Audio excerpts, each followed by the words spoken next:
ఈ వీడియోలో నేను ప్రస్తుత కూటమి ప్రభుత్వం రేషన్ షాపుల విషయంలో తీసుకొచ్చిన సంస్కరణల గురించి చెప్పదలుచుకున్నాను. ఈ వీడియో పూర్తిగా వింటే మనం సోషల్ మీడియాలో ఇవి వైఎస్ఆర్సీపీ వాళ్ళు చేస్తున్న దుష్ప్రచారాన్ని మనం తిప్పికొట్టే విధంగా మనకు ఉపయోగపడుతుంది. దయచేసి ఇది అందరూ పూర్తిగా వినండి. ఈ వీడియోలో నేను ముఖ్యంగా 4 విషయాలు ప్రస్తావించాలనుకుంటున్నాను. మొదటగా రేషన్ వెహికల్స్ గురించి, నెక్స్ట్ రెండోది మ్యారేజ్ సర్టిఫికేట్స్ విషయమై, మూడోది డీలర్స్ గురించి అండ్ నాలుగోది విఆర్ఓల గురించి. విఆర్ఓల విషయంలో ఏదన్నా ఇబ్బందులు వస్తే మన కార్యకర్తలు, నాయకులు చేయాల్సిన వాటి గురించి ఈ వీడియోలో వివరించాలనుకుంటున్నాను. దయచేసి అందరూ పూర్తిగా వినండి.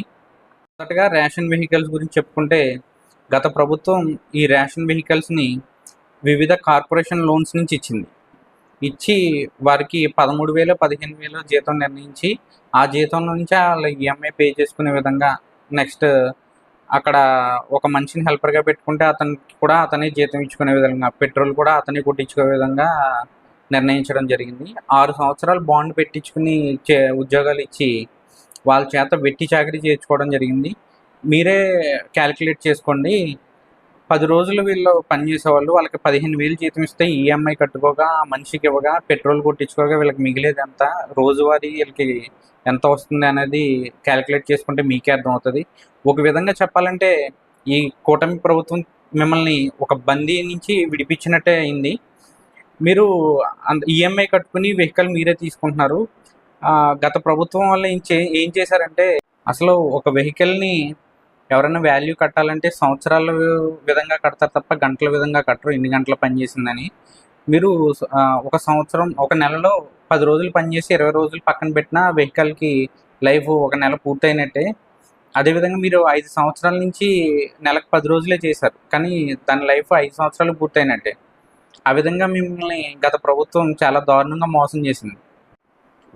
బందీల నుంచి కూటమి ప్రభుత్వం మిమ్మల్ని ఎలా విడిపించిందని మీరు నన్ను అడగొచ్చు.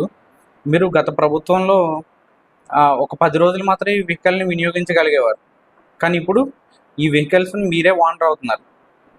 ఈ నెల రోజులు కూడా మీరు ఆ వెహికల్ని తిప్పుకొని దాని నుంచి మీరు సంపాదన దేనికన్నా, ఇప్పుడు పాత గవర్నమెంట్లు ఇచ్చిన దానికన్నా ఎక్కువ మీకు సంపాదించుకునే వెసులుబాటు ఈ ప్రభుత్వం కల్పిస్తుంది. ఆ విషయం మీరు దయచేసి గమనించండి. మీకు కట్టాల్సిన బకాయిలను కూడా మిగతా కార్పొరేషన్లకు ఇవ్వాల్సిన లోన్లు కూడా ఆపేసి మిమ్మల్ని దృష్టిలో పెట్టుకుని ఆ బకాయిలన్నీ ఇప్పుడు ఆ కార్పొరేషన్ లోన్ నుంచే తీర్చే కార్యక్రమం చేపట్టింది. దయచేసి మీరు ఇది సంక్షోభంగా భావించొద్దు. ఇది మీ సంక్షేమం కోసం ఈ ప్రభుత్వం తీసుకున్న నిర్ణయంగా మీరు అర్థం చేసుకోండి. నెక్స్ట్ రెండో విషయంకి వచ్చేసరికి, ముఖ్యంగా ఇది చాలా ఇంపార్టెంట్, మ్యారేజ్ సర్టిఫికేట్ అనే విషయం గురించి.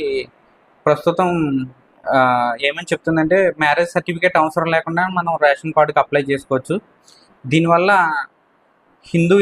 హైందవేతరులు అని కూడా చెప్పొచ్చు, వాళ్ళకి మంచి వెసులుబాటు నిర్ణయం అని కూడా చెప్పొచ్చు. అన్య మతస్థులకి సాధారణంగా వాళ్ళ మత విశ్వాసాల ఆధారంగా వాళ్ళు పెళ్ళిళ్ళు చేసుకుంటూ ఉంటారు. కానీ మ్యారేజ్ సర్టిఫికేట్ పొందాలంటే ఖచ్చితంగా హిందూ యాక్ట్ ప్రకారమే రిజిస్ట్రేషన్ అనేది చేయడం జరుగుతుంది. గతంలో ఈ మ్యారేజ్ సర్టిఫికేట్ తెచ్చుకోవాలి అంటే అన్య మతస్థులు ఒక 5,000 నుంచి 10,000 రూపాయల వరకు ఖర్చు పెట్టాల్సి వచ్చేది. అలాగే కొంచెం వాళ్ళు నమ్మని వాటిని సృష్టించుకుని, అంటే పెళ్లి ఫోటోలు అన్నీ సృష్టించుకోవాల్సిన పరిస్థితి ఏర్పడేది. వాళ్ళకి కొంచెం ఇబ్బందికర పరిస్థితులే ఉండేవి. కాబట్టి అటువంటి వాటి నుంచి మిమ్మల్ని ఈ కూటమి ప్రభుత్వం విముక్తులు చేసిందనే మీరు గమనించండి. ఈ విషయం కూడా మనం జనంలోకి బాగా తీసుకెళ్లాల్సిన అవసరం ఉంది. నెక్స్ట్ మన కూటమి పార్టీలో ఉన్నటువంటి కార్యకర్తలు, మిగతా వాళ్ళు చేయాల్సిన పని ఏంటంటే, ఎక్కడన్నా మీ దృష్టికి ఎక్కడన్నా విఆర్ఓ కానీ, ఎవరైనా పాత పొలిటికల్ గ్రడ్జెస్ కానీ ఎటువంటి అయినా పెట్టుకుని ఎవరికైనా ఈ రేషన్ కార్డు అప్లై చేసుకునే ప్రాసెస్లో ఏమైనా ఇబ్బందులకు గురవుతుంటే వెంటనే వాటిని మనం స్పందించి వాళ్ళకి సహకారం అందించే విధంగా మనం చూడాలి. సహకారం అందించడం అంటే మన గ్రామ స్థాయిలో ఉన్న నాయకులకి తెలియజేయడం, సర్పంచ్కి తెలియజేయడం, లేదా మన పార్టీకి సంబంధించిన గ్రామ శాఖలకి తెలియపరిచి వాళ్ళకి న్యాయం జరిగే విధంగా మనం సహాయపడగలిగితే మనకి ఇది చాలా ఉపయోగకరంగా ఉంటుంది. అండ్ చివరగా రేషన్ డీలర్స్ గురించి, డీలర్ గారు అందరికీ గుర్తుండి ఉంటుంది. ఇదివరకు రోజుల్లో డీలర్ గారు అంటే చాలా ఒక ఉన్నతమైన పేరుగా భావించేవాళ్ళం. మరి గత ప్రభుత్వంలో డీలర్స్ చాలా వరకు నష్టపోయి ఉన్నారు. మరి ఇప్పుడున్న ప్రభుత్వం మీకు మళ్ళీ ఆ పాత రోజుల్ని మీకు తీసుకొచ్చింది. మీకు ఆ గౌరవాన్ని మళ్ళీ మీకు తిరిగి అప్పచెప్పింది. మీరు దయచేసి ఎక్కడ ఎటువంటి ఇబ్బందులు కలగకుండా, ఎక్కడ ఎటువంటి అవినీతి జరగకుండా ప్రభుత్వానికి, ప్రజలకి సహకారం అందించండి. ఈ అవకాశాన్ని మీరు సద్వినియోగం చేసుకోండి. మళ్ళీ గవర్నమెంట్ దీని మీద తిరిగి ఈ డీలర్ వ్యవస్థ మీద ఆలోచనలు వచ్చే విధంగా, ప్రతిపక్షాలకి చేయి దొరికే విధంగా మీరు ప్రవర్తించి మళ్ళీ పాత రోజులు తెచ్చుకునే పరిస్థితి మీరు తెచ్చుకోవద్దు.